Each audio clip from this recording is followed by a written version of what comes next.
my name is Jason Mercer, the Toronto Real Estate Board's Director of Market Analysis. We are now through the first month of the new year, and it's clear that the handoff from 2015 to 2016 was a strong one. Greater Toronto Area Realtors reported 4,672 residential transactions through TREB's MLS system in January 2016. This result represented an 8.2% increase compared to January 2015.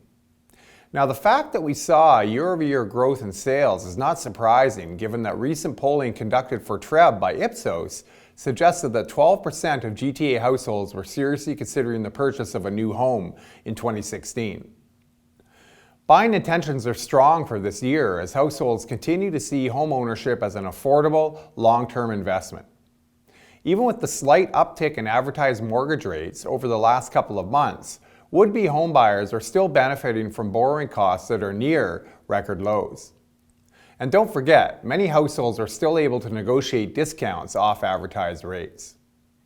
Now, recent polling by Ipsos also suggested that only a small percentage of households would be impacted by the stricter mortgage lending guidelines coming into effect in the middle of this month, which will require buyers to have a 10% down payment for any amount of the purchase price above $500,000.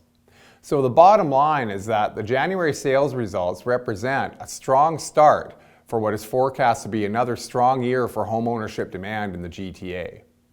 Turning to home prices, the MLS Home Price Index composite benchmark price for January 2015 was up 10.7% on a year-over-year basis.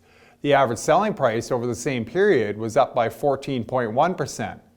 The difference in the annual growth rates for the MLS HPI and average price was largely due to a greater share of high-end detached homes sold in the regions surrounding the City of Toronto this year compared to last.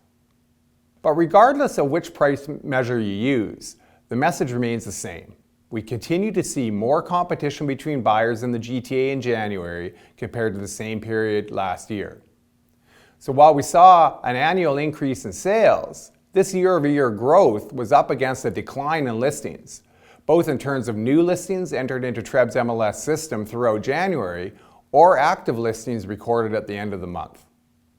So competition between buyers was strongest for the low-rise segments of the market.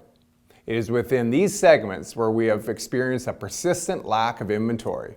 This is a trend that we expect to continue throughout 2016.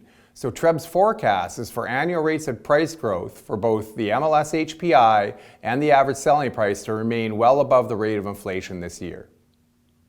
So that concludes the summary of the January market statistics from TREB. I look forward to speaking with you again in early March. Thanks very much. Brought to you by GTA Realtors.